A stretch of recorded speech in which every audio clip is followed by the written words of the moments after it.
The afternoon tranquility at San Diego Safari Park shattered when Dr. Sarah Mitchell dropped her clipboard, the metal clattering against concrete as 300 visitors erupted into chaos. Code red, grizzly bear loose. Repeat, grizzly bear loose. 800 pounds of scarred fury had achieved the impossible. Bruno had escaped maximum security containment. Children screamed as parents scooped them up, families abandoning strollers and rushing toward exits while security guards sprinted past with tranquilizer rifles. The acrid smell of fear mixed with autumn leaves as sneakers pounded pavement in desperate flight from death incarnate. But 70 feet from the twisted enclosure gate, one figure remained motionless. William Porter, 68 and weathered, stood like a statue while chaos swirled around him, his arthritic fingers slowly reaching into his jacket pocket. "Sir, move now. You're going to die." What happened next would rewrite everything we thought we knew about the bonds between man and beast, and the power of a father's love. Leave a like and share your thoughts in the comments along with the city you're watching from now. Let's continue with the story. William Porter had seen hell twice in his life, once in the rice paddies of Vietnam, and once 3 years ago when they dragged him away from the only family he had left. Now, standing in the eye of this storm with his hand wrapped around a tarnished brass whistle, he felt that familiar weight of a man who had nothing left to lose and everything to fight for. The trailer park where William called home sat like a forgotten promise on the outskirts of San Diego, where dreams went to die and Social Security checks barely covered the rent. Lot 47 housed a 73-year-old Airstream that had seen better decades, much like its occupant. At 68, William's hands told the story of 47 years caring for creatures that couldn't speak for themselves, calloused from countless feedings, gentle from endless comfort given to the frightened and abandoned. His wife Margaret used to joke that he loved those animals more than people, and maybe she wasn't wrong. People lied, people betrayed, people put profit over compassion. Animals just loved you back. Pure and simple. When Margaret's cancer took her 5 years ago, leaving him with a mortgage he couldn't afford and medical bills that buried him deeper than his grief, it was the animals at the safari park that kept him breathing, especially Bruno. Every morning at 4:30, William would drag his arthritic bones from bed and drive his rusted Ford pickup to the park, arriving before dawn to bottle feed whoever needed it most. That's how he'd found Bruno 15 years ago, 8 weeks old, abandoned by a mother who'd rejected him at a failing zoo in Nevada. The cub was dying, too small, too weak, giving up on a world that had already given up on him. "Not on my watch, little man," William had whispered that first night, cradling the trembling ball of fur against his chest while warming formula on a hot plate.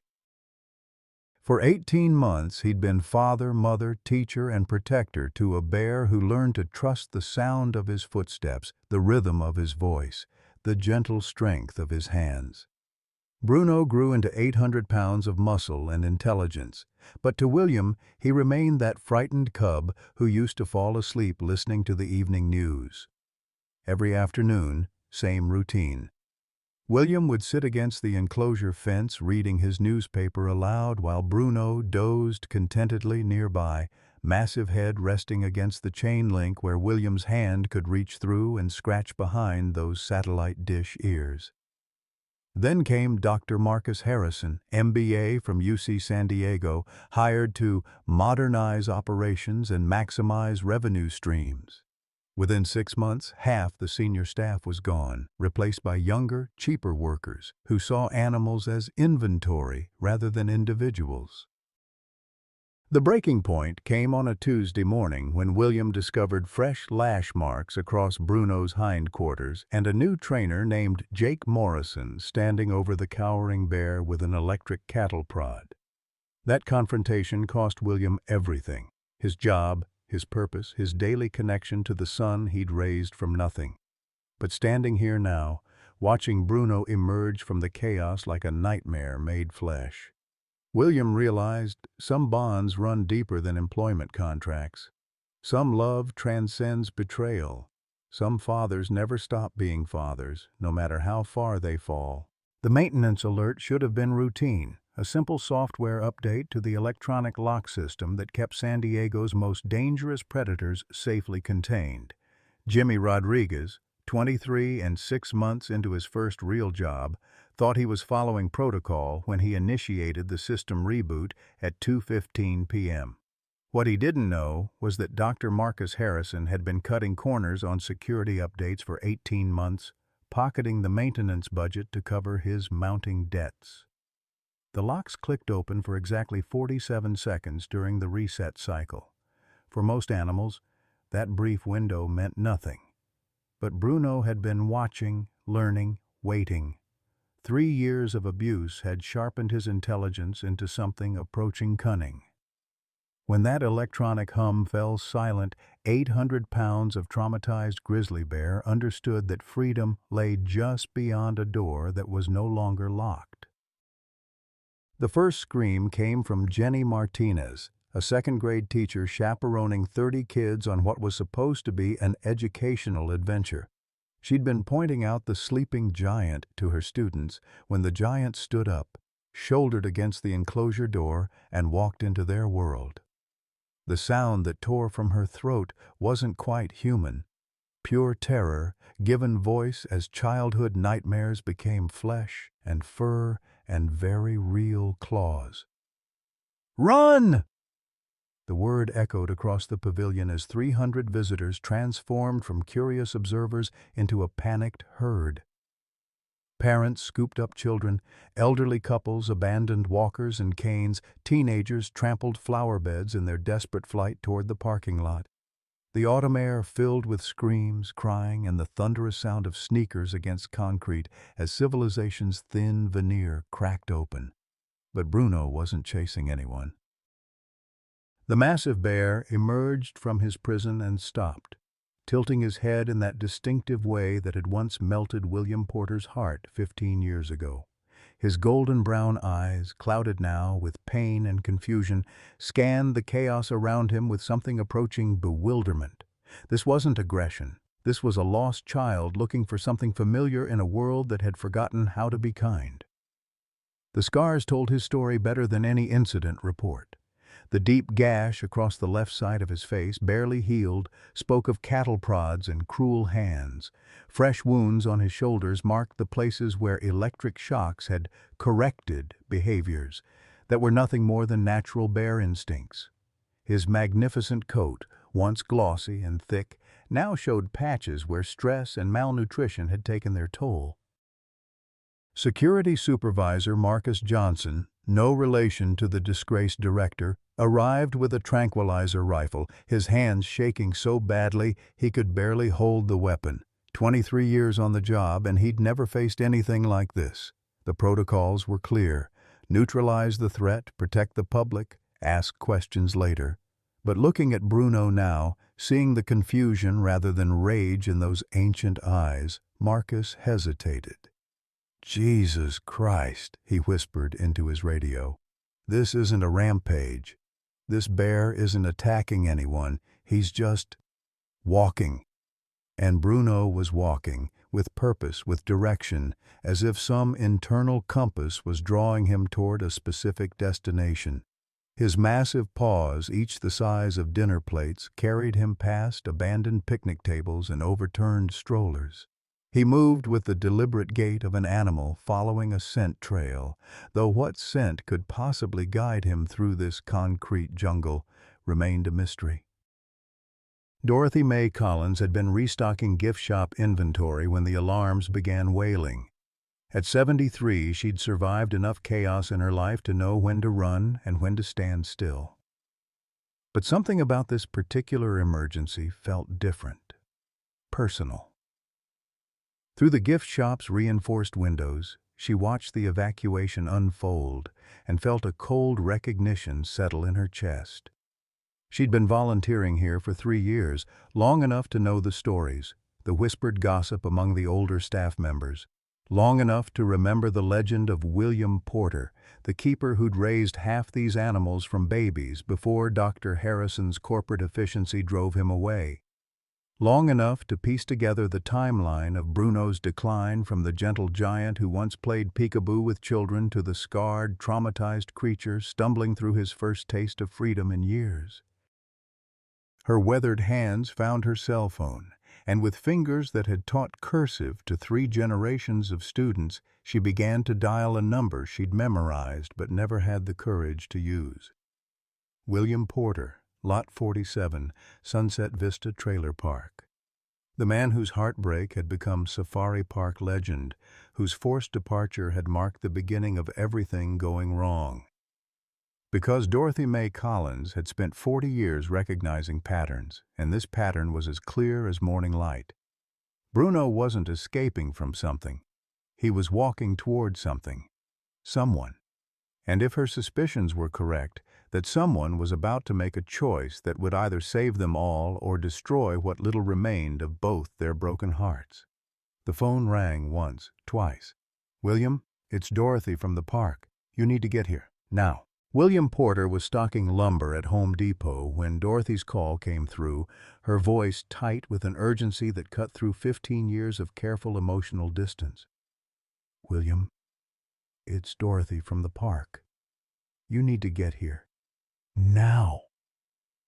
The way she said his name, like a prayer, like a warning, made his arthritic fingers grip the phone harder than his joints could handle. "Dorothy, what's wrong?" But even as he asked, some primal part of his brain already knew. The same instinct that had kept him alive in Vietnamese jungles, the same sixth sense that had guided him through decades of animal behavior, was screaming danger. Not the kind you run from, the kind you run toward. It's Bruno. He's out. 2 words that rewrote William's entire world. His supervisor, Dave Martinez, was saying something about inventory counts and overtime schedules, but William was already untying his orange Home Depot apron with hands that hadn't stopped shaking since Dorothy spoke Bruno's name. 47 years of following rules and respecting authority evaporated like morning mist. "Family emergency," William muttered, grabbing his jacket and truck keys. Dave's protests faded to background noise as William pushed through the automatic doors into afternoon sunshine that suddenly felt too bright, too normal for a world where his son was loose and afraid. The drive to Safari Park should have taken 20 minutes. William made it in 12, his battered Ford pickup protesting every acceleration, every sharp turn that brought him closer to whatever hell was unfolding.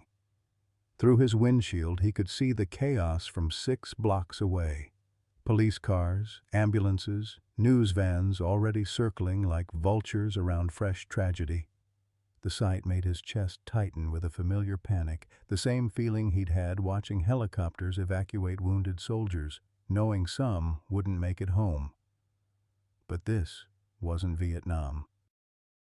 This was San Diego, and somewhere in that madness was the bear he'd bottle-fed every 3 hours for 18 months, the cub who used to fall asleep to the sound of his voice reading newspaper stories about baseball games and local politics, the son who'd been stolen from him by corporate greed and bureaucratic indifference.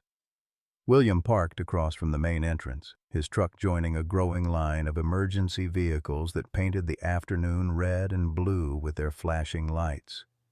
Through the chain-link fence, he could see families huddled behind barriers, children crying into their parents' shoulders, adults pointing phones at something he couldn't yet see.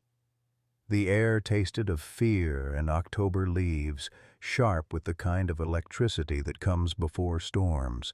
That's when he heard it, a sound that reached through 15 years of separation and grabbed his heart with claws sharper than any bear's. Bruno's roar, but not the aggressive challenge of a predator. This was the confused, frightened call of an animal looking for something familiar in a world gone mad. The same sound Bruno had made as a cub during thunderstorms when only William's presence could calm his trembling. "That's my boy," William whispered, his voice breaking on words he'd thought he'd never say again. His weathered hand found the brass whistle in his jacket pocket, its surface worn smooth by decades of use. 3 short blasts meant, "Come here." 2 long ones meant, "Sit and stay." Simple commands that had once been the foundation of trust between species, back when trust was still possible. Security guards were shouting through megaphones about evacuation procedures and safe distances, but William was already pushing through the crowd, moving against the tide of fleeing humanity with the determined stride of a man who'd found his purpose again. Someone grabbed his arm, a young officer with kind eyes and standard protocol. "Sir, you need to evacuate immediately." "There's a dangerous animal loose." William looked at the officer with eyes that had seen too much death and too little justice. "Son, that dangerous animal raised himself on my schedule for 18 months. I changed his diapers, taught him his manners, and read him bedtime stories. The only thing dangerous here is what they did to him after they took him away from me." The crowd parted around William like water around a stone, sensing something in his manner that transcended normal civilian panic. These were people running from a nightmare. He was walking toward a reunion. Dorothy appeared at his elbow, her grandmother's face tight with worry, but her retired principal's spine straight with determination. "William, they're talking about putting him down if he approaches anyone. They say he's been aggressive, unpredictable. They've got sharpshooters positioning on the rooftops." The words hit William like physical blows. After everything Bruno had endured, the abandonment by his birth mother, the years of abuse under Harrison's regime, the isolation and fear, to be murdered by strangers who saw him only as a threat rather than a victim, seemed like the final, unforgivable cruelty. "Like hell they will." William's voice carried the authority of 4 decades working with animals and 2 years fighting a war most Americans preferred to forget. "Dorothy, I need you to keep these people back. Give me room to work. And if anyone aims a rifle at that bear while I'm with him, you make sure they know they'll have to shoot through me first." Through the crowd, William caught his first clear glimpse of Bruno in 3 years, and his heart nearly stopped. The magnificent creature he'd raised from a handful of fur and need had grown into 800 pounds of raw power, but the scars told a story that made William's soul burn with rage. Fresh wounds across his shoulders, a vicious gash along his left cheek that would have required stitches if anyone had cared enough to provide medical attention, and worst of all, the haunted look in eyes that had once sparkled with playful intelligence. Bruno was 40 yards away, moving with the careful deliberation of an animal trying to process sensory overload while fighting through trauma-induced confusion. His massive head swayed back and forth, nostrils flaring as he searched for something in the chaos of human sense and mechanical noise. But William knew what he was searching for, because the same desperate hope was burning in his own chest. "I'm here, son," William called out, not loud enough for Bruno to hear, but needing to say the words anyway. His fingers closed around the whistle, and for the first time in 3 years, William Porter felt like a father again. The crowd noise faded to white static. The police radios and emergency sirens became distant thunder. In this moment, there was only a broken old man and a traumatized bear, separated by 40 yards of concrete and 3 years of institutional cruelty, connected by a bond that no corporation could sever and no bureaucrat could understand. William raised the whistle to his lips and prepared to discover whether love could survive betrayal, whether trust could overcome abuse, and whether some relationships were strong enough to bridge the gap between heartbreak and hope. The first whistle blast cut through the chaos like a prayer made audible, 3 short, sharp notes that carried 40 years of muscle memory and 15 years of heartbreak.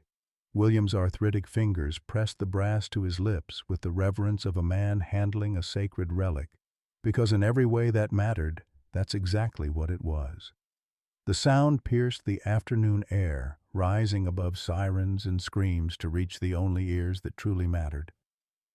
Bruno's massive head snapped toward the sound with an intensity that made every armed officer take a step backward. For 30 seconds, that lasted an eternity, the 800-pound grizzly stood perfectly still, his scarred face tilted in that achingly familiar gesture William remembered from countless afternoons when Bruno was small enough to hold. The bear's golden brown eyes, clouded with 3 years of pain and confusion, searched the crowd with desperate recognition flickering just beneath the surface. "Jesus Christ," whispered Marcus Johnson into his radio, his tranquilizer rifle forgotten in hands that suddenly felt too heavy. "The bear knows that sound. He's responding like he's been trained." But this wasn't training. This was memory encoded in DNA, written in a language older than words and deeper than species. Bruno took 3 tentative steps toward the whistle's source, his gait changing from the defensive shuffle of a cornered animal to something approaching hope. His nostrils flared, processing thousands of scents until one familiar signature cut through the urban cacophony of fear and diesel exhaust. William stepped clear of the crowd, his worn work boots carrying him into the open space between safety and suicide. Behind him, Dorothy Mae Collins held her breath while mentally calculating the distance between William and the nearest cover. Around them, parents covered their children's eyes, unable to look away from what they were certain would become a tragedy captured in high definition. "Sir, step back immediately!" The shout came from Officer Rebecca Hayes, a 10-year veteran whose voice carried the authority of someone accustomed to being obeyed. But William Porter had spent 2 years in Vietnam, learning that some orders were meant to be ignored, and 47 years with animals learning that fear and aggression were often just masks worn by creatures who'd forgotten how to trust. "That's my son," William called back, his voice steady despite the trembling in his legs. "I raised him from 8 weeks old. He's not going to hurt me." The statement rippled through the crowd like electricity, transforming their understanding of the scene unfolding before them. This wasn't a random encounter between human and predator. This was a reunion 15 years in the making, a relationship that had survived corporate betrayal and institutional cruelty to reach this moment of truth. Bruno was 20 yards away now, close enough for William to see the details that broke his heart. Fresh scratches along the bear's massive shoulders spoke of recent abuse, probably from the electric prods that had replaced patient training. The deep gash across his left cheek would scar permanently, a reminder of human cruelty that would mark him for life. But worst of all were his eyes. Intelligent, gentle eyes that had learned to expect pain from the species that had once shown him nothing but love. "Easy, big guy," William murmured, his voice carrying the same gentle authority he'd used during those midnight bottle feedings 15 years ago. "It's okay. Daddy's here now." The crowd gasped as Bruno responded to the familiar tone, his massive head lowering in submission rather than aggression. The gesture was unmistakable. This was recognition, not predation. The bear took another step forward, then another, until William could smell the musky scent of his fur and see the gray creeping through what had once been a coat of solid chocolate brown. Meanwhile, 50 yards away, Dorothy Mae Collins was conducting her own investigation. While every eye focused on the dramatic reunion unfolding in the pavilion, she slipped through the administrative building's side entrance with the quiet efficiency of someone who'd spent 40 years navigating school bureaucracy. Her teacher's instincts had been screaming since the moment she'd heard about Bruno's dangerous behavior, because she'd known the gentle giant before Dr. Harrison's cost-cutting measures had transformed paradise into a profit center.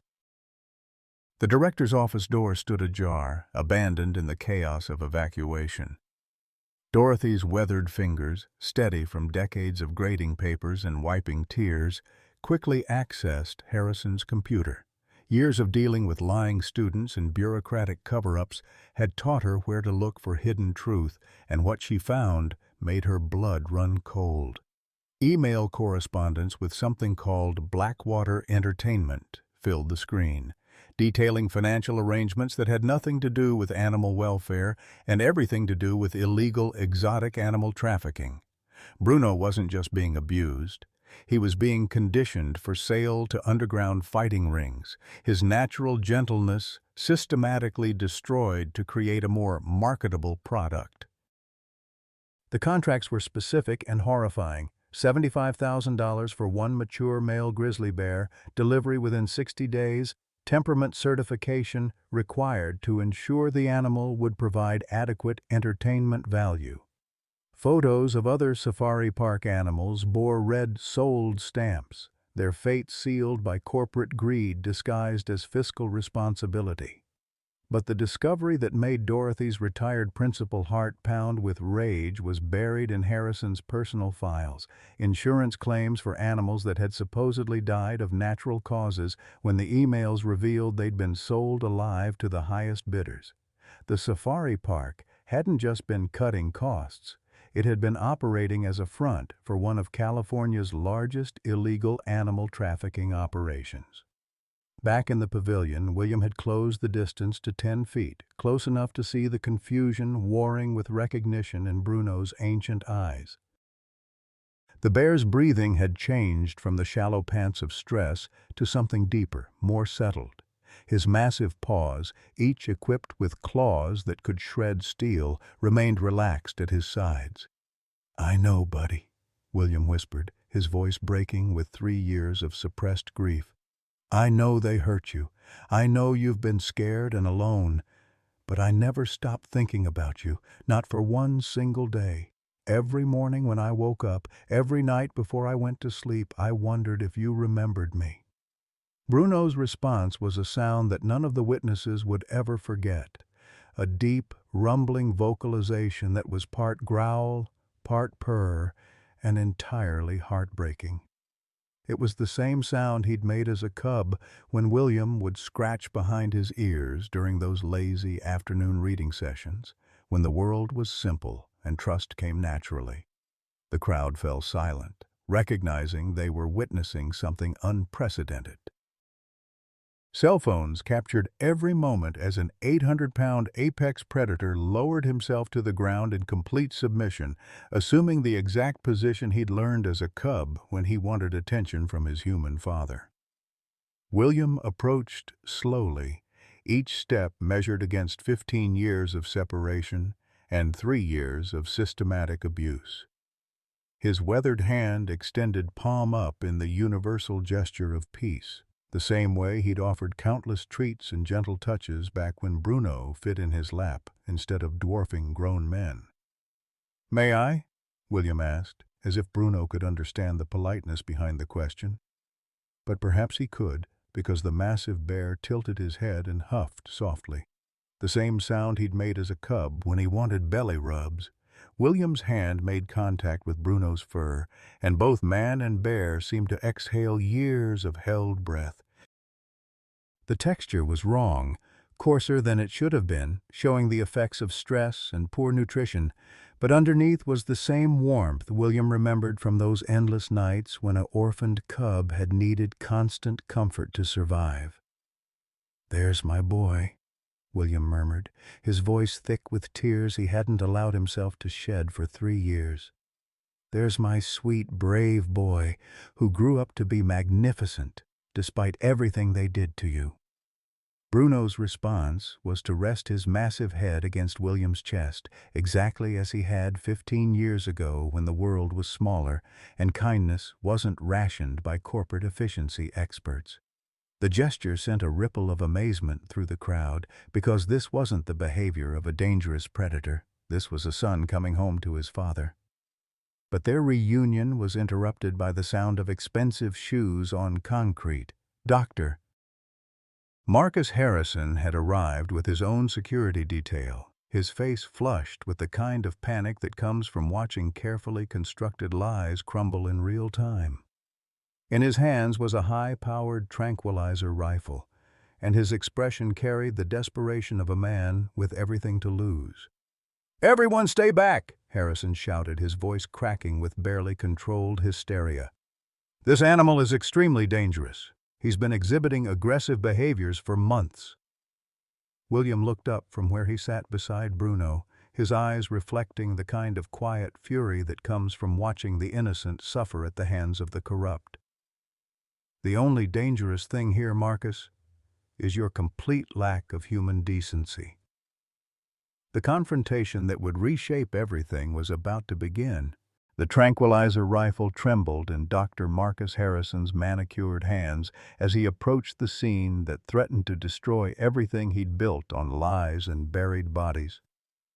At 45, Harrison carried himself with the artificial confidence of a man who'd learned to weaponize his MBA against anyone who questioned his methods. But facing William Porter's steady gaze while an 800-pound bear rested peacefully against the old man's chest, that confidence cracked like ice over deep water. "Mr. Porter, step away from that animal immediately," Harrison commanded, his voice pitched high with the kind of panic that comes from watching carefully orchestrated deceptions unravel in real time. "Bruno has been exhibiting severe behavioral problems. He's attacked 3 handlers in the past month alone." William's laugh was dry as autumn leaves, bitter with 3 years of suppressed knowledge. "Funny thing about behavioral problems, Marcus. They tend to develop when you beat an animal with electric cattle prods and sell his friends to illegal fighting rings." The accusation hit the crowd like a physical blow. Phones that had been recording a heartwarming reunion suddenly focused on Harrison with the intensity of spotlights illuminating a criminal in the act. The director's face drained of color, his carefully constructed public persona beginning its final collapse. "That's a serious accusation, Mr. Porter. I hope you have evidence to support such wild claims." But Harrison's voice carried the hollow ring of a man who knew exactly what evidence existed and where it might be found. Dorothy May Collins chose that moment to emerge from the administrative building, her arms full of printed emails and financial documents that would soon become FBI evidence. At 73, she'd spent 4 decades recognizing the difference between children's lies and calculated deception, and Marcus Harrison's protests fell squarely into the latter category.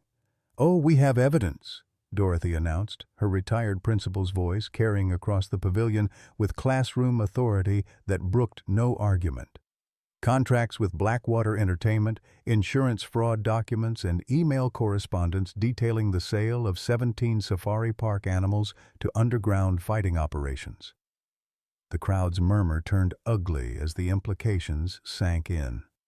These were families who'd brought their children to learn about wildlife conservation, not to unknowingly support animal trafficking operations disguised as educational entertainment.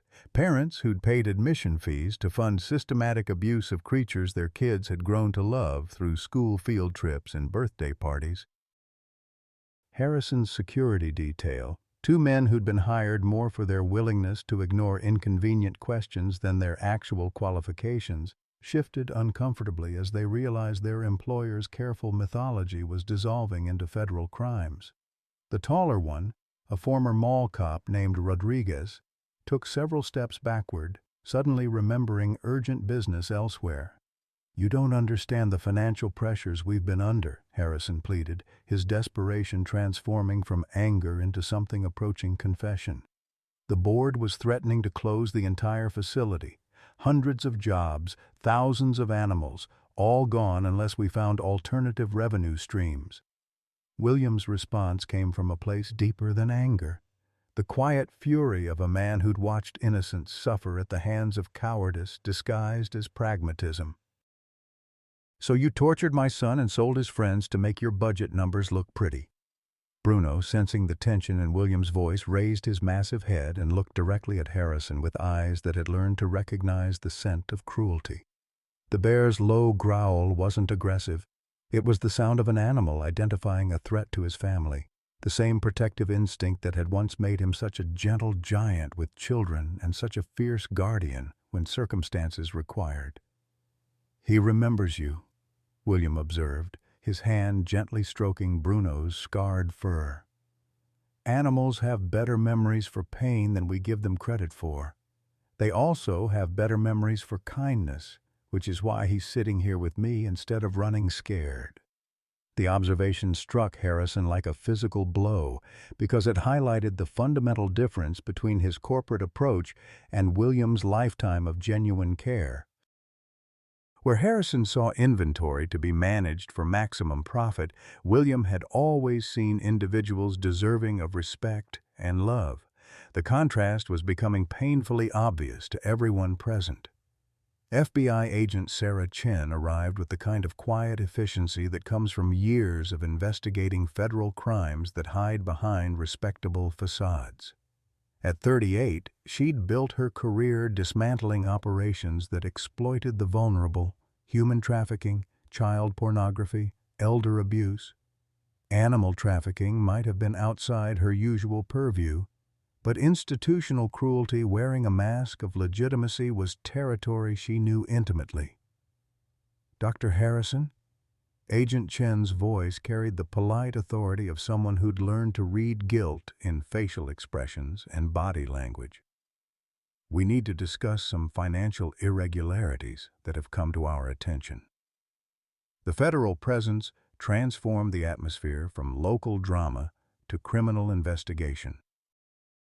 Harrison's remaining security personnel melted away like snow in sunshine, leaving their employer to face the consequences of decisions that had seemed so reasonable in boardroom meetings where animals were reduced to line items on profit and loss statements. "This is harassment," Harrison protested, but his voice had lost all conviction.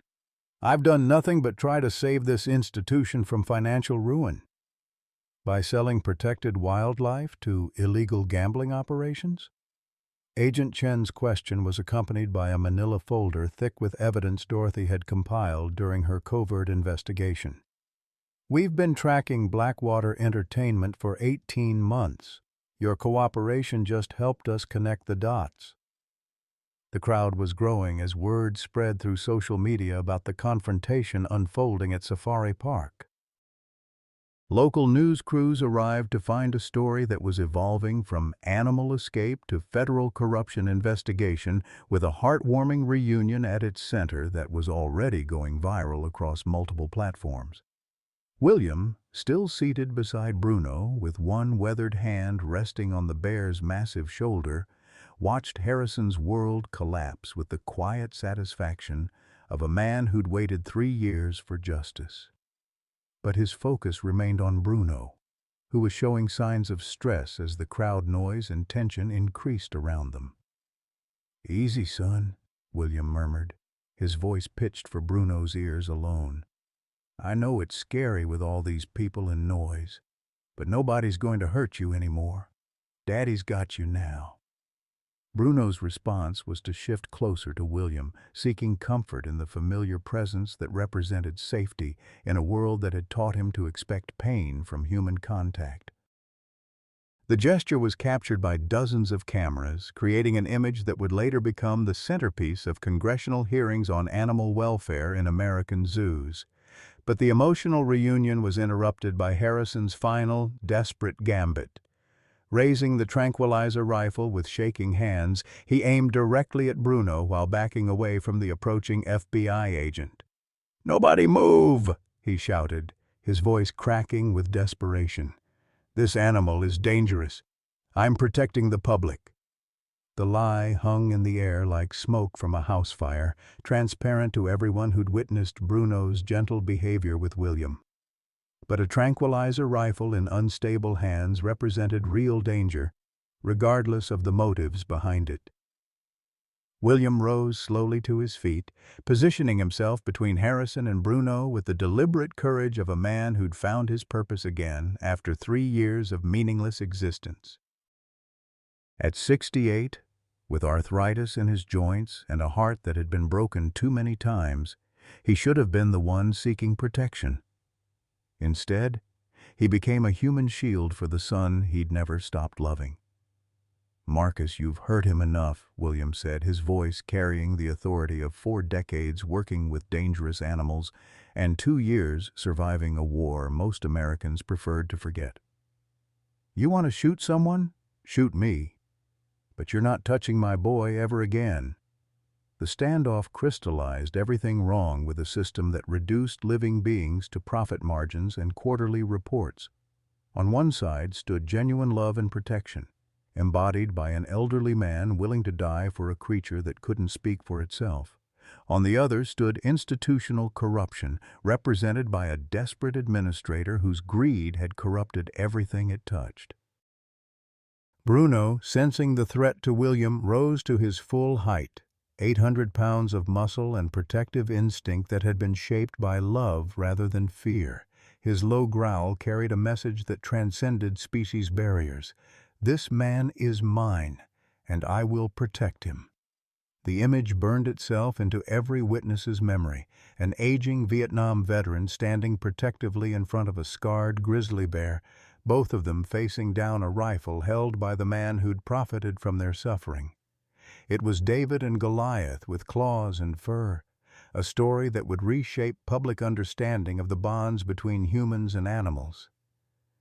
Agent Chen was moving carefully to Harrison's left, her own weapon drawn but not yet aimed, waiting for the moment when she could intervene without triggering the violence that seemed to hover in the air like electricity before a storm.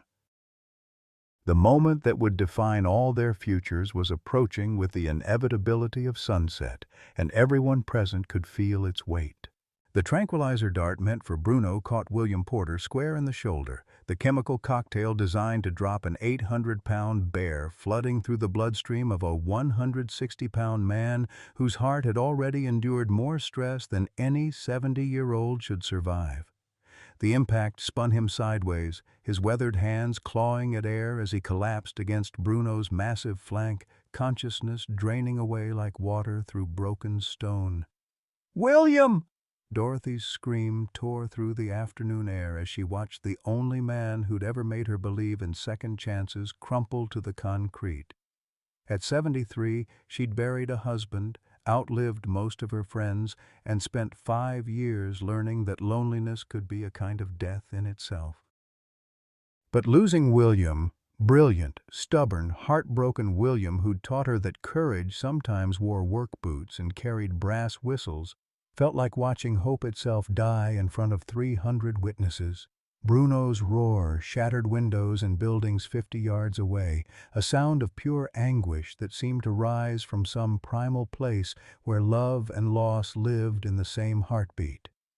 The massive bear pressed his scarred muzzle against William's still form, huffing desperately as if he could breathe life back into the man who'd been father, protector, and teacher, all wrapped in one arthritic, human frame. Dr. Marcus Harrison dropped the tranquilizer rifle, his hands shaking so violently he could barely hold himself upright.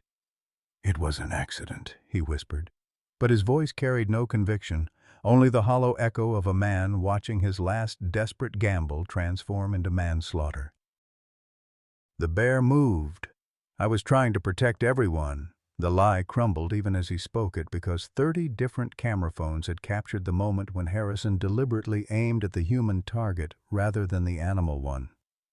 Social media was already exploding with hashtags like #Justice for William and #BearDadDown, the footage spreading across platforms faster than Harrison's lawyers could ever hope to contain.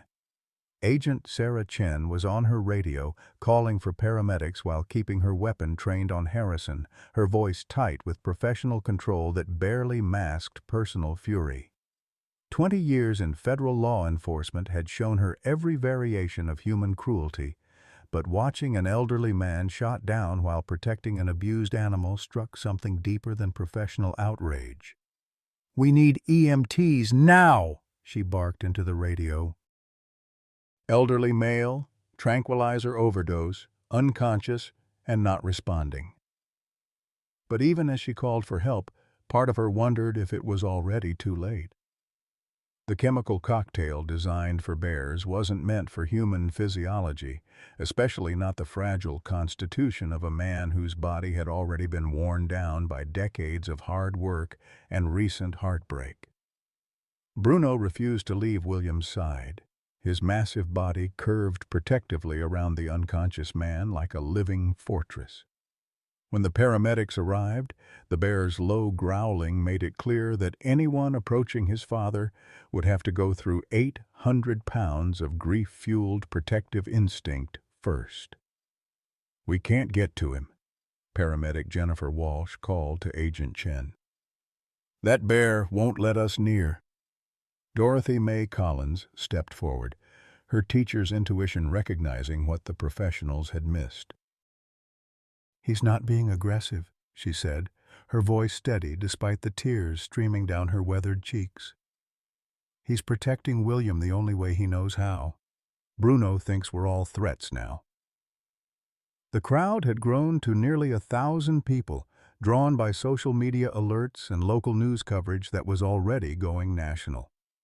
Parents held sobbing children who'd watched their grandfather figure collapse.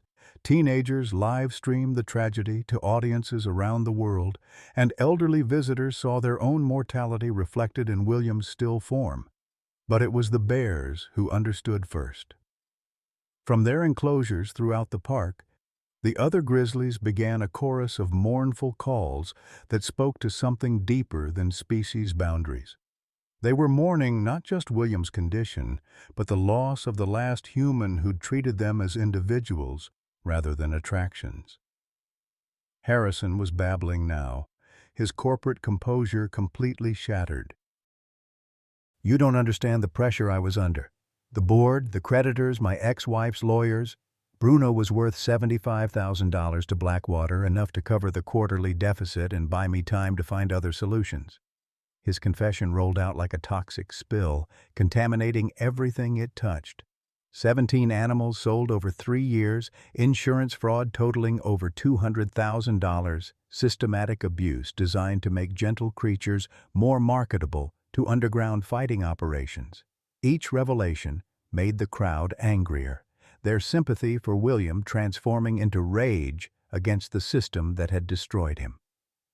Dr. Angela Rodriguez, the safari park's head veterinarian, arrived with a specialized animal tranquilizer reversal agent, but administering it would require getting past Bruno's protective vigil. At 42, she'd spent her career trying to heal the damage that human greed inflicted on innocent creatures, and watching William's unconscious form guarded by the bear he'd raised felt like watching her life's work vindicated and destroyed simultaneously. "Bruno knows William needs help," she told Agent Chen, "but 3 years of abuse have taught him that humans in uniform mean pain. We need someone he trusts." Dorothy stepped forward again, her retired principal's authority cutting through the chaos. "I've been bringing Bruno treats for 6 months, sneaking him apples when the guards weren't looking. He knows I'm William's friend." The approach required every ounce of courage Dorothy had accumulated over 73 years of life. Bruno's golden eyes tracked her movement as she walked slowly toward the place where her heart lay unconscious on concrete, one weathered hand extended in the universal gesture of peace. "Easy, sweetheart," she murmured, using the same tone she'd perfected on thousands of frightened children over 4 decades in education. "I know you're scared. I know you want to protect him, but William needs help that I can't give him while you're standing guard." Bruno's response was a low whine that sounded like grief-given voice, the same sound he'd made as a cub when thunderstorms frightened him during those long nights when only William's presence could provide comfort. He understood, on some level deeper than language, that his father was slipping away from him just as surely as he'd been taken away 3 years ago. The bear stepped aside, his massive head lowering in submission as he allowed the paramedics to approach William's still form. But he remained close enough to intervene if anyone caused additional harm, his protective instincts intact despite his willingness to trust Dorothy's judgment. The EMTs worked with desperate efficiency, checking vitals, administering oxygen, calculating dosages for drugs that were never meant for human systems. William's pulse was erratic, his breathing shallow, his blood pressure dropping toward the kind of numbers that filled out death certificates rather than medical charts. "We're losing him," Jennifer Walsh whispered to her partner, but her words carried clearly enough for Dorothy to hear. The old teacher pressed her hands to her mouth, stifling a sob that wanted to become a scream. After 5 years of loneliness, she'd found love again with a man who understood that some bonds transcended species, time, and corporate profit margins. Losing him now felt like having her heart torn out twice in one lifetime. Bruno seemed to understand the gravity of the situation. The massive bear approached the stretcher where William lay connected to machines that beeped warnings about failing systems, and gently nuzzled the unconscious man's hand with a tenderness that made hardened paramedics wipe their eyes. As the ambulance pulled away, sirens wailing their urgent song toward Scripps Memorial Hospital, Bruno's mournful roar followed them into the distance. It was the sound of a son calling for his father, a protestation against a universe that seemed determined to steal everyone he'd ever loved. Harrison was led away in federal custody, his empire of lies collapsing into criminal charges that would define the rest of his life. But his downfall felt hollow without William there to witness the justice he'd fought so hard to achieve. The real question now was whether love could survive what greed had destroyed, and whether an old man's heart was strong enough to bear the weight of everyone's hopes for redemption. The reversal came not from medical intervention, but from evidence that Dorothy Mae Collins had been quietly gathering for 6 months, driven by the teacher's instinct that something was fundamentally wrong with how the safari park had changed since William's departure. While paramedics fought to stabilize William's vital signs in the back of a speeding ambulance, Dorothy was handing Agent Sarah Chen a manila folder that would rewrite the entire narrative of what had unfolded that terrible afternoon. "I've been documenting everything," Dorothy explained, her voice steady despite the tears that hadn't stopped flowing since William collapsed.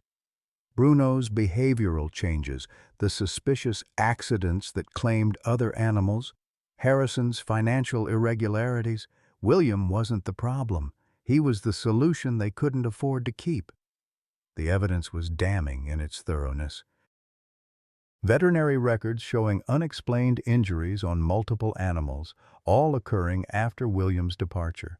Insurance claims for creatures that had supposedly died of natural causes, but whose bodies had never been examined by independent veterinarians. Financial transfers to shell companies that traced back to underground entertainment networks specializing in illegal animal fights. But the most devastating revelation came from security footage that Dorothy had painstakingly retrieved from backup servers that Harrison thought he'd erased.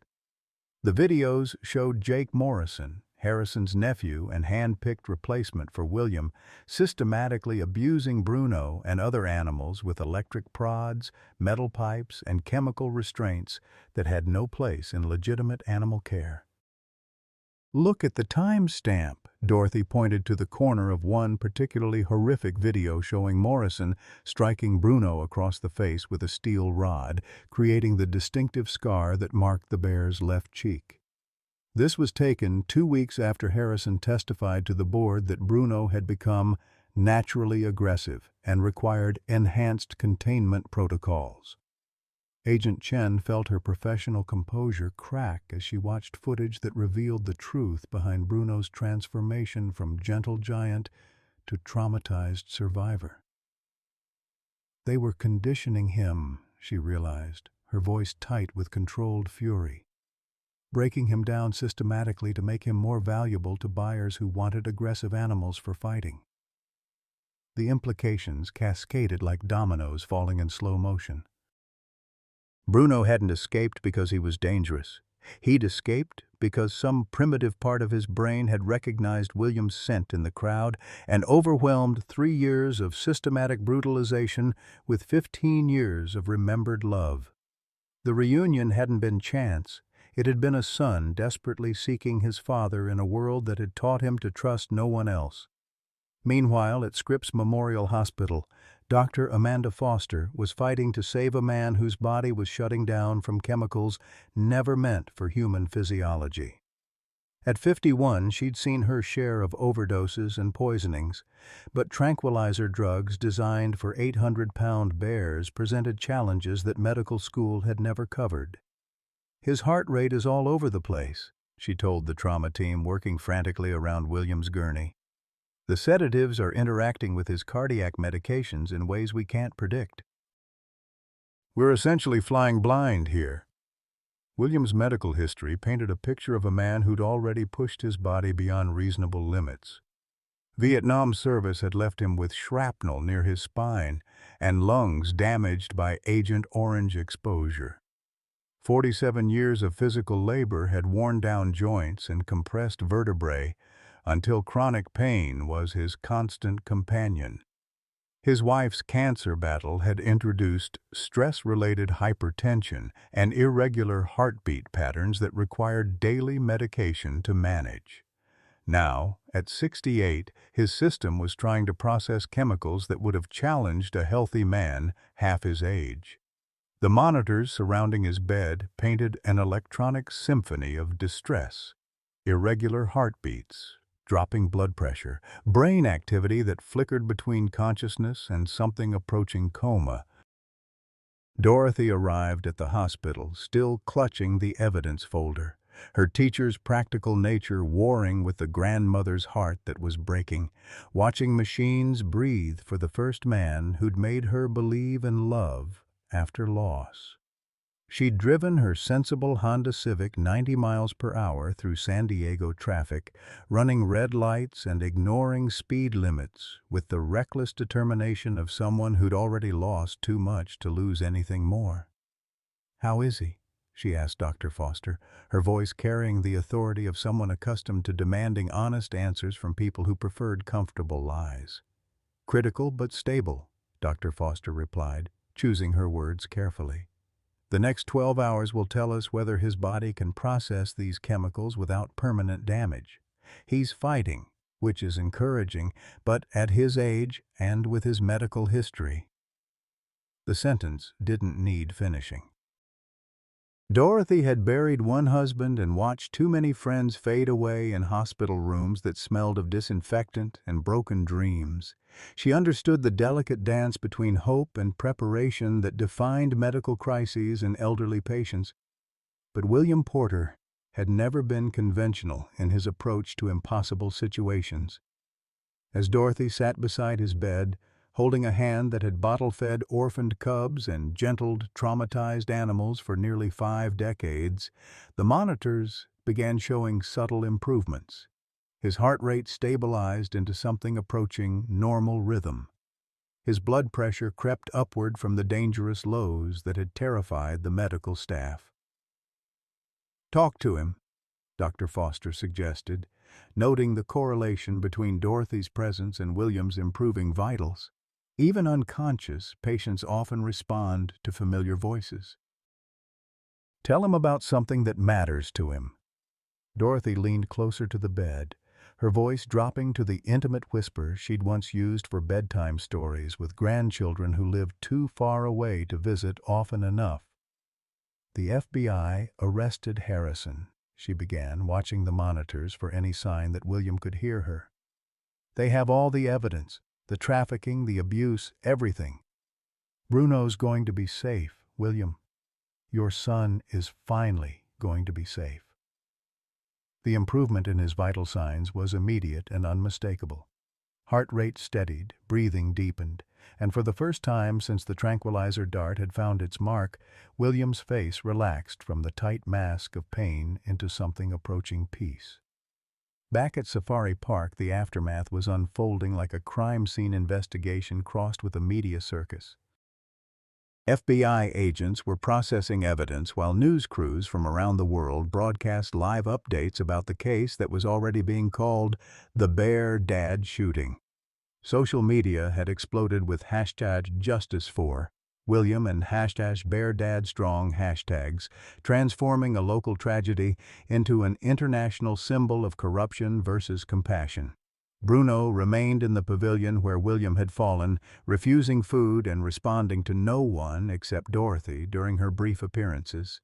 The massive bear seemed to understand that his father was fighting for his life somewhere beyond reach, and had appointed himself guardian of the place where they'd been reunited after 3 years of separation. Animal behaviorists from UC San Diego were documenting Bruno's behavior for what they suspected would become landmark research on interspecies emotional bonds. The bear's refusal to eat, his constant positioning toward the direction the ambulance had taken William, and his gentle acceptance of Dorothy while rejecting all other human contact suggested cognitive and emotional processing that challenged fundamental assumptions about animal psychology.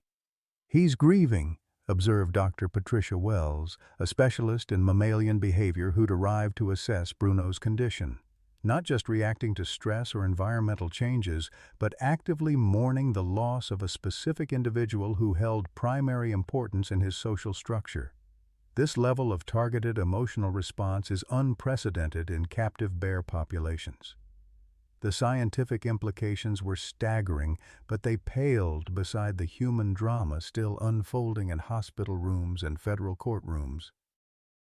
Harrison's arrest had opened investigations into similar operations at zoos across the country, revealing a network of corruption that had turned wildlife conservation into exotic animal trafficking under the cover of educational programming.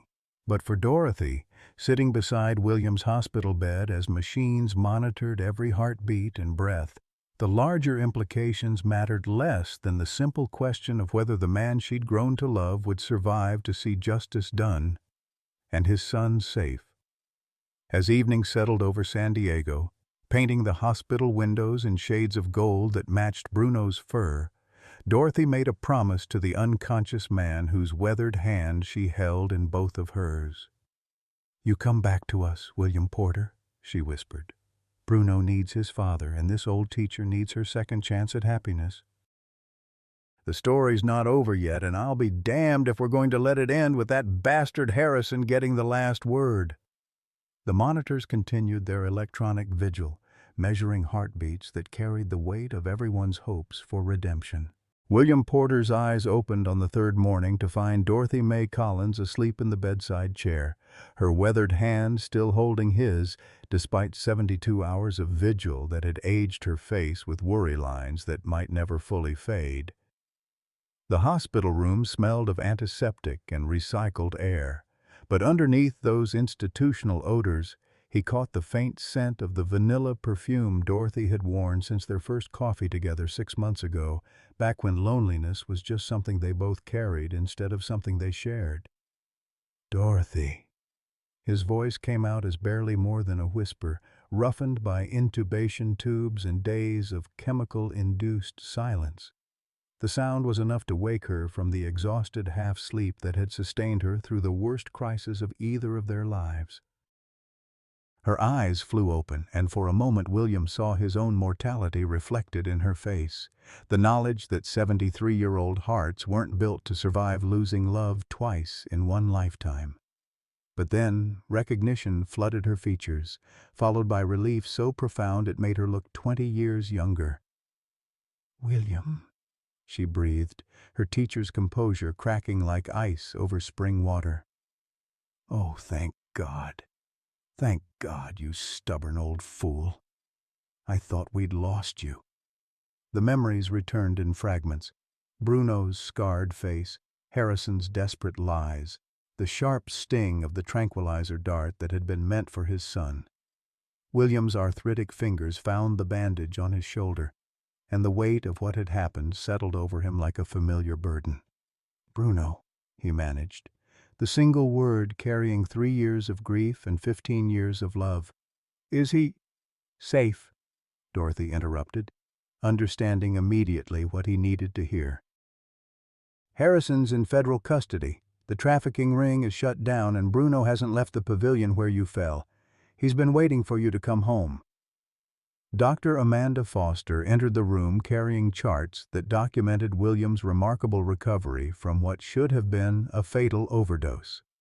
At 51, she'd learned not to question miracles too closely, but William Porter's vital signs had defied every medical prediction about elderly patients and exotic chemical poisoning. "Mr. Porter, you gave us quite a scare," she said, checking his pupils with a pen light while monitoring equipment confirmed what his alert responses already suggested. "By all rights, you should have suffered permanent neurological damage or cardiac arrest. Instead, your body processed those tranquilizers like you were a man half your age." William's smile was weak but genuine. 47 years working with dangerous animals teaches you to be tougher than you look, Doc. Can't let a little bear medicine keep me down when my son needs me." The doctor's expression grew serious as she reviewed test results that painted a picture of a man whose body had been pushed beyond its limits, but whose spirit remained unbroken. "We need to discuss your long-term prognosis. The chemical stress on your cardiovascular system was significant, and at your age—" "Doctor," Dorothy interrupted with the quiet authority of someone who'd spent 4 decades managing difficult conversations. "What William needs right now isn't a lecture about mortality statistics. What he needs is to know that his sacrifice meant something. And it had meant everything." Over the past 3 days, while William fought for consciousness, the evidence Dorothy had compiled had triggered the largest federal investigation into illegal wildlife trafficking in California history. FBI raids across 6 states had shut down operations that had been selling protected animals to underground fighting rings for over a decade. Agent Sarah Chen arrived that afternoon with updates that would have made headlines if the media hadn't already been saturated with coverage of the Bear Dad story that had captured international attention. Harrison's cooperation, purchased with the promise of avoiding life imprisonment, had revealed a network of corruption that reached into zoos, sanctuaries, and wildlife preserves across the American Southwest. 43 animals recovered, Agent Chen reported, her professional satisfaction tempered by the knowledge that many more had died in illegal fighting operations before the investigation could save them. Harrison's testimony has implicated officials in 12 facilities. This is going to reshape federal oversight of wildlife management programs. But for William, the statistics mattered less than the single question that had haunted him through 3 years of enforced separation from his son. What happens to Bruno now? The answer came from an unexpected source. Dr. Patricia Wells, the animal behavior specialist who'd been documenting Bruno's unprecedented emotional responses, had spent 72 hours observing a grieving bear whose condition was deteriorating as rapidly as his adoptive father's had been improving. "Bruno hasn't eaten in 3 days," she reported with clinical precision that couldn't hide her personal investment in the case. "He's showing classic symptoms of separation anxiety and depression that we typically see in highly social animals who've lost their primary attachment figure. Medically speaking, he's dying of heartbreak." The diagnosis hit William like another tranquilizer dart, this one aimed directly at the part of his heart that had never stopped thinking of Bruno as the 8-week-old cub who'd needed bottle feedings every 3 hours to survive. His son, because that's what Bruno had always been regardless of species boundaries, was suffering the same crushing grief that had nearly destroyed William after Margaret's death. "I have to see him," William said, trying to sit up despite the protest of muscles that had spent 3 days fighting chemical toxicity. "He doesn't understand where I went. He thinks I abandoned him again." Dr. Foster's medical training warred with her human compassion as she watched a man who should have been dead demanding the right to comfort a traumatized bear. "Mr. Porter, you're barely stable enough to walk to the bathroom, let alone travel to Safari Park. The stress alone could trigger cardiac arrest." "Then I'll die doing something that matters," William replied with the quiet determination that had sustained him through jungle warfare and decades of caring for creatures that couldn't advocate for themselves. "That bear saved my life in every way that counts. I'm not letting him waste away thinking his father doesn't love him anymore." The convoy that transported William back to Safari Park 3 hours later looked more like a medical emergency response than a reunion. An ambulance followed Dorothy's Honda Civic, while FBI agents provided escort through media crowds that had transformed the normally peaceful wildlife preserve into something resembling a disaster zone. Bruno was visible from the parking lot, a massive brown shape lying motionless in the exact spot where William had fallen 3 days earlier. The bear's magnificent coat had lost its luster, and his breathing was so shallow that several times observers had thought he'd stopped entirely, only to see the slight rise and fall that indicated life still flickered in his enormous frame. "He's been like this since you left," Dorothy explained as William was helped from the ambulance into a wheelchair that his pride wanted to reject, but his body demanded. "The veterinarians say his vital signs are stable, but he won't respond to food, commands, or human interaction. It's like he's just waiting." The crowd that had gathered to witness the reunion included scientists, federal agents, media representatives, and hundreds of ordinary people who'd been following the story through social media coverage that had made William and Bruno international symbols of love transcending species boundaries. But as William's wheelchair approached the pavilion where his son lay dying of grief, the noise faded to reverent silence. Bruno's reaction was immediate and unmistakable. The bear's massive head lifted from the concrete, nostrils flaring as he processed scents that spoke to neural pathways carved by 15 years of shared history. His golden brown eyes, dulled by 3 days of despair, suddenly blazed with recognition and desperate hope. The sound that came from Bruno's throat wasn't quite a roar and wasn't quite a cry. It was pure emotion-given voice, the sound of a son calling for his father across a gap that had seemed unbridgeable. William's response was equally primal, tears streaming down his weathered cheeks as he struggled to rise from the wheelchair despite protests from medical staff. "I'm here, son," William managed, his voice breaking with 3 days of suppressed fear that he'd never see his boy again. "Daddy's here, and I'm not going anywhere." Bruno's approach was cautious at first, as if he couldn't quite believe that the figure in the wheelchair was real, rather than another cruel hallucination brought on by grief and starvation. But as William extended his hand, the same gesture that had begun their relationship 15 years ago, recognition and trust flooded back with overwhelming force. The reunion that followed would be replayed on news programs around the world for years to come, but for the two participants, the media attention faded to background noise. Bruno pressed his massive head against William's chest with the gentle desperation of a creature who'd thought his heart had been broken beyond repair, while William's weathered hands found the familiar places behind those satellite dish ears that had always been guaranteed to make his son purr with contentment. "There's my boy," William whispered, his voice carrying the weight of 3 years of separation and 3 days of wondering if he'd ever get the chance to say those words again. "There's my sweet, brave boy who waited for his daddy to come home." The transformation in both of them was immediate and miraculous.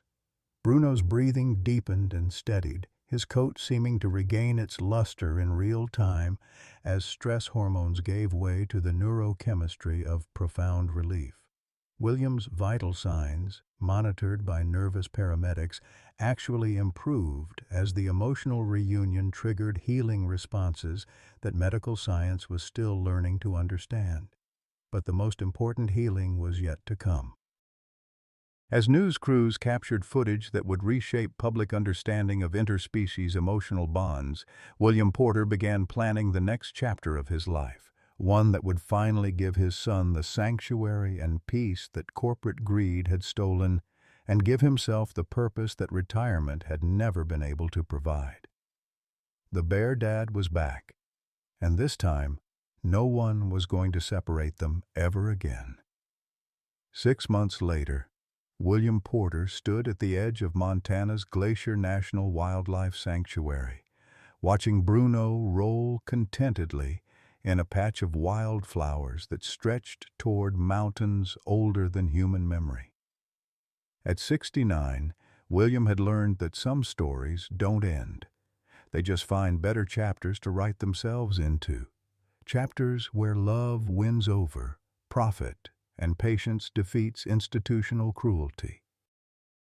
The sanctuary had been Dorothy's idea, discovered during late-night internet searches while William recovered from surgery to repair damage the tranquilizer chemicals had done to his heart. "Look at this place," she'd said, showing him photos of thousand-acre preserves where rescued animals lived as close to wild as captivity allowed. "They have an opening for a senior animal behavioral specialist, housing included." William had laughed, the sound rusty from months of medical procedures and legal depositions. "Dot, I'm pushing 70 with a heart held together by medication and stubbornness. What makes you think they'd hire a broken-down old keeper like me?" Her answer had been swift and devastating in its accuracy. "Because broken-down old keepers are the only ones who understand what these animals have survived." The application process had been surprisingly straightforward. Patricia Wells, the behavioral specialist who documented Bruno's grief response, had written a recommendation letter that read more like a love story than a professional endorsement. The FBI investigation had made William something of a folk hero in animal welfare circles, and sanctuary directors across the country were eager to associate their programs with the man who'd been willing to die protecting an abused bear. But it was Dorothy's quiet persistence that had made the dream reality. While William battled depression and physical recovery, she'd sold her comfortable house in San Diego's suburbs, packed 40 years of memories into a moving truck, and announced that Montana needed retired school principals as much as it needed animal specialists. "At 73, I'm too old for safe choices," she'd declared with the matter-of-fact courage that had made William fall in love with her somewhere between his first cardiac episode and Bruno's initial refusal to eat sanctuary food that didn't come from William's hands. "Besides, someone needs to keep you from doing anything heroically stupid again." The cabin they shared sat on sanctuary grounds, close enough to Bruno's 40-acre habitat that William could hear his son's morning vocalizations through their bedroom window.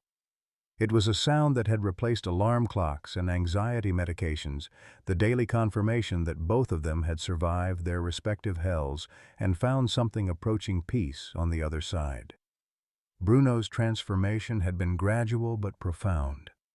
The first month, he'd rarely ventured beyond sight of William's cabin, his trauma too fresh to trust the vast spaces that surrounded him. But slowly, carefully, he'd begun exploring his new world, tentative forays to the stream that ran through his territory, cautious investigations of the berry bushes that grew wild along the fence line, eventual acceptance of the other rescue bears who shared the sanctuary. The scars remained, both visible and invisible. The gash across his face had healed into a white line that gave him a perpetually thoughtful expression, and sudden movements still triggered defensive responses that spoke to 3 years of systematic abuse. But for the first time since his Cubs days, Bruno was learning to be a bear again rather than a broken entertainment product. William's own healing had been more complicated. The tranquilizer overdose had left him with irregular heartbeat patterns that required careful monitoring, and the stress of Harrison's trial had triggered anxiety episodes that sometimes left him gasping for air in courtrooms filled with attorneys who reduced his son's suffering to billable hours and settlement negotiations. Harrison had received 15 years in federal prison, his sentence enhanced by the judge's disgust at the systematic nature of his crimes. Jake Morrison, Harrison's nephew and primary enforcer, had been sentenced to 8 years for animal cruelty charges that legal experts said would set precedents for decades. The safari park itself had been sold to a conservation consortium that made Williams' rehabilitation methods part of their core mission statement. But justice, William had learned, was cold comfort compared to the simple pleasure of watching Bruno discover that humans could be trusted again. The breakthrough had come during their 3rd month at the sanctuary, when Bruno had approached Dorothy during one of her evening walks and allowed her to scratch behind his ears, the same gesture William had used to comfort him as a cub.